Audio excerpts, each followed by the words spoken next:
Kyojuro Rengoku. Few deaths in anime history have hit audiences as hard as Rengoku's, the Flame. Hashira's heroic sacrifice during the Mugen Train arc is a masterclass in emotional storytelling. From the moment he appears, Rengoku radiates warmth and positivity. He's larger than life, passionate about protecting humanity, and instantly beloved not just by the characters, but by viewers as well. When the upper rank 3 demon, Akaza, attacks, Rengoku stands his ground. Despite the overwhelming power difference, he refuses to back down. His fight is brutal, pushing him to the brink, but what makes it truly tragic is how he never wavers. Even as his body fails, he clings to Akaza, determined not to let him escape and hurt anyone else. His final words to Tanjiro and the others are gut-wrenching. He encourages them, entrusts them with the future, and smiles with pride even as he fades away. The sight of Tanjiro screaming at Akaza's retreating figure, vowing that Rengoku did not lose, captures the raw pain of the moment. Rengoku's death hurts because it felt too soon. We had only just gotten to know him, and yet his loss left a hole not just in the Demon Slayer Corps, but in the hearts of fans. He embodied the best of the Hashira, the will to protect, to inspire, and to fight with honor until the very end.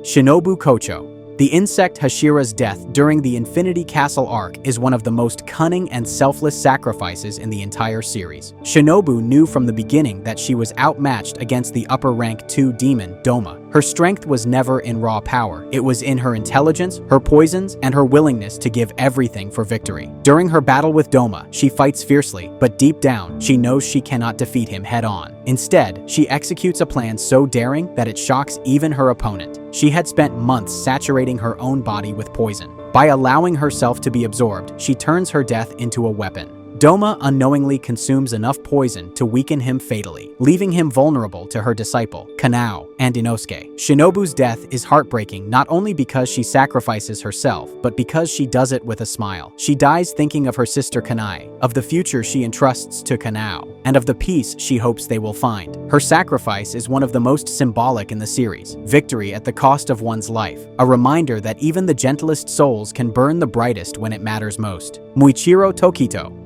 Muichiro's death is devastating because it marks the loss of youth and innocence. As the Mist Hashira, Muichiro was prodigiously talented despite being only 14 years old. His battle against Kokushibo, the upper rank 1 demon, is one of the most intense in the series.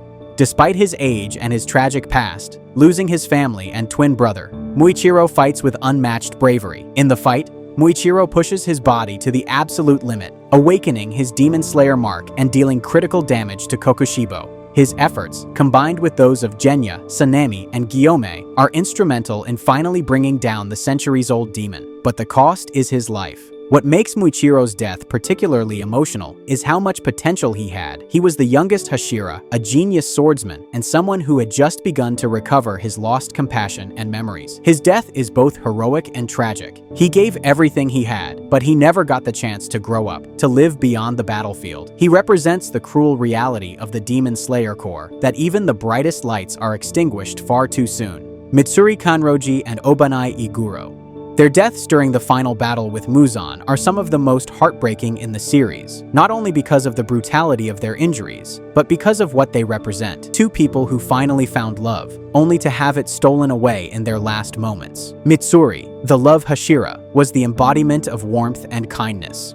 Her overwhelming strength was balanced by her cheerful personality, and throughout the story, her compassion was a light in a world so full of loss. Obanai, the serpent Hashira, on the other hand, was far more closed off, scarred both physically and emotionally by his childhood, but together they complemented each other perfectly. During the battle with Muzan, both of them fought beyond their limits. Mitsuri's unique strength and whip-like sword style allowed her to land blows that no other Hashira could, while Obanai's relentless precision gave the group an edge against an otherwise unstoppable monster. But Muzan was simply too powerful. The pair were fatally wounded in the clash, their bodies broken as the dawn finally approached. What makes their deaths so emotional isn't just the sacrifice, it's their final words. As they lay dying, Obanai confesses his love to Mitsuri, who reciprocates with joy.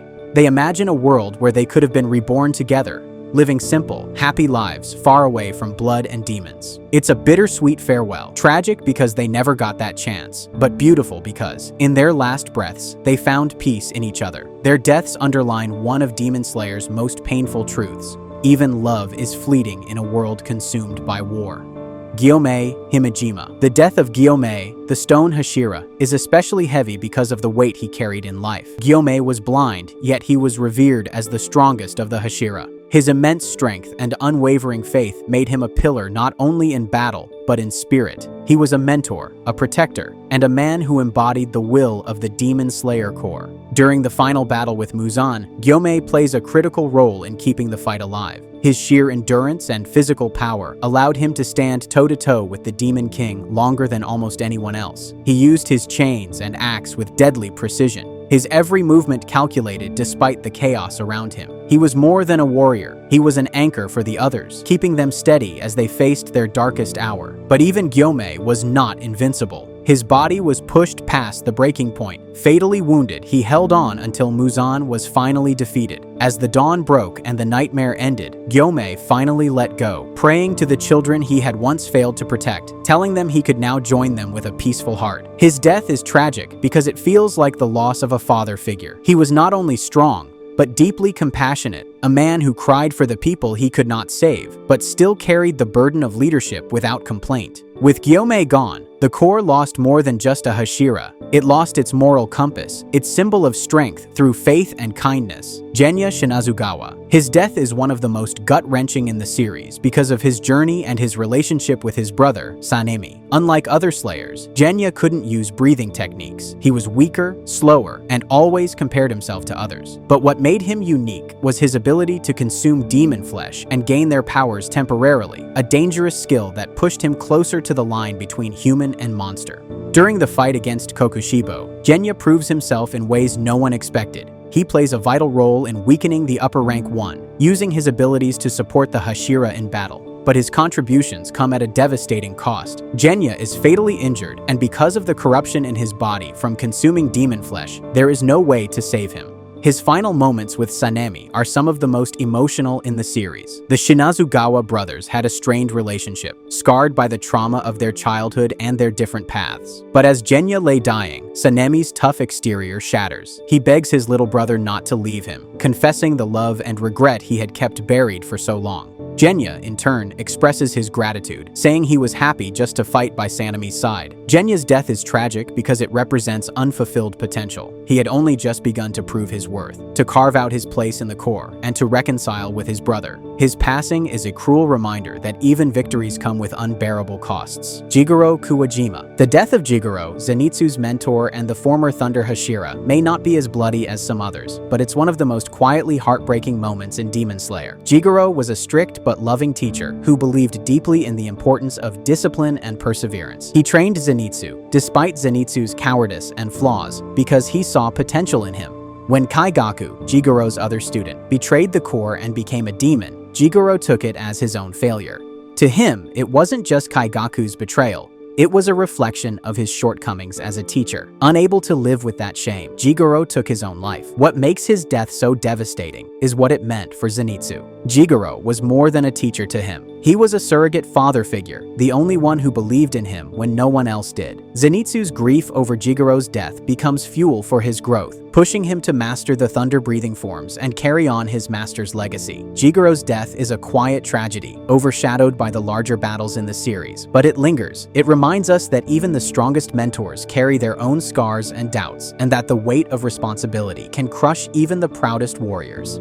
Tamayo's death is one of the most bittersweet sacrifices in the series. A former demon who had broken free from Muzan's control, Tamayo dedicated her life to finding a way to undo his curse and create a future free from his tyranny. Her intelligence, medical expertise, and quiet determination made her one of the most vital allies in the fight against Muzan. When the final battle arrives, Tamayo plays her part perfectly. She creates a drug that not only weakens Muzan, but accelerates his aging, giving the Slayers a fighting chance against an otherwise invincible opponent. But her brilliance comes at a cost. Muzan discovers her plan, and in his rage, he kills her. Her death is devastating because of what it represents. Tamayo spent centuries atoning for her past sins as a demon, working tirelessly to bring about a better world. Just when she seemed closest to achieving her goal, her life was cut short. But her sacrifice was not in vain. Her drug was instrumental in Muzan's downfall. Tamayo's legacy lives on, not just in her scientific contributions, but in the hope she gave to others. She proved that demons were not inherently evil, that redemption was possible, and that even in the darkest of circumstances, one person's sacrifice could change the course of history. Kagaya Ubuyashiki, Kagaya, the leader of the Demon Slayer Corps, was a man marked by tragedy from birth. Afflicted by a family curse that left his body frail and disfigured, Kagaya nevertheless became the heart and soul of the organization. His calm, wise demeanor inspired loyalty and respect from the Hashira, and his compassion set him apart as a leader who carried his warriors not with fear, but with love. Kagaya knew his time was limited, and when the final battle against Muzan approached, he chose to turn his impending death into a weapon. He orchestrated a suicide attack, using himself and his family as bait to trap Muzan in a massive explosion, weakening him before the Hashira and Corps could engage. His death is tragic but profoundly symbolic. Kagaya sacrificed himself, demonstrating the depth of his commitment to ending Muzan's reign. It was not a decision made lightly, but one rooted in the knowledge that the survival of humanity depended on it. Kagaya's passing left a deep void in the Corps. He was more than a commander. He was a father figure to the Hashira, someone who guided them with patience and unwavering belief. His death reminds us that leadership often demands the greatest sacrifices, and that true strength lies not in the body, but in the heart. Akaza. We come to Akaza, one of the most complex and tragic demons in the series. As the upper rank 3, Akaza was a fearsome opponent, responsible for killing Rengoku and many others. But his death is not simply a villain's defeat. It's a deeply emotional conclusion to a life shaped by loss and regret. During his battle with Tanjiro and Gyu, Akaza is pushed to his limits. As he nears defeat, his human memories resurface, his past as Hakuji, a kind-hearted boy who turned to violence only to protect the people he loved. He remembers the death of his fiancée and his descent into despair, which ultimately led him to Muzan. What makes Akaza's death so tragic is the humanity within it. Unlike many demons, he chooses not to run from death. Instead, he embraces it, allowing himself to be destroyed rather than continue his cursed existence. In his final moments, he finds peace in the memory of the person he once was, the man who wanted nothing more than to protect. Akaza's end blurs the line between enemy and victim. He was a monster, yes, but also a man broken by grief, manipulated by Muzan, and trapped in an existence he could never escape. His death is both cathartic and sorrowful, a reminder that in Demon Slayer, even the villains carry unbearable sadness. Tanjiro's family. Tanjiro, Kamado's family, his mother and siblings, are slaughtered by Muzan Kibutsuji. Their deaths aren't shown in graphic detail, but the aftermath is more devastating. Tanjiro returns home to find their lifeless bodies in the snow, their blood soaking the white landscape. The only survivor is his sister Nezuko, who has been turned into a demon. This tragedy is what sets the entire series into motion. Without it, there is no Tanjiro the Demon Slayer, no quest to cure Nezuko, no clash against Muzan. But beyond narrative purpose, this moment is heartbreaking because of how sudden and senseless it is. The Kamado family were simple, kind villagers with no connection to the demon world. Their deaths highlight the cruelty of Muzan and the fragility of human life in this world. For Tanjiro, the grief never truly leaves him. He carries it in his kindness, his determination, and his desperation to prevent others from suffering the same fate. The Kamado family's deaths remind us that behind every demon slayer is a story of loss, and that even the strongest fighters are born from broken hearts. Sabito and Makomo. During Tanjiro's training under Urokodaki, he meets Sabito and Makomo, two mysterious children who guide him through his struggles. They push him, encourage him, and ultimately prepare him to cut through the boulder that marks the end of his training. What makes their role so tragic is the reveal that they were already dead, spirits lingering because they too were students of Urokodaki, killed during final selection. Sabito, in particular, died protecting other examinees, showing his bravery even at such a young age. Makomo's gentle presence, meanwhile, underscores the innocence lost in this brutal world. Their deaths emphasize the cost of becoming a slayer. It's not glory and adventure, but blood, sacrifice, and often tragedy before the journey even begins. The sorrow of Sabito and Makomo's fate lingers because Tanjiro succeeds where they could not. Their spirits vanish once Tanjiro completes the task, as though they can finally rest. It's bittersweet, closure for them, but also a painful reminder that Demon Slayer is a story where even children are not spared from death.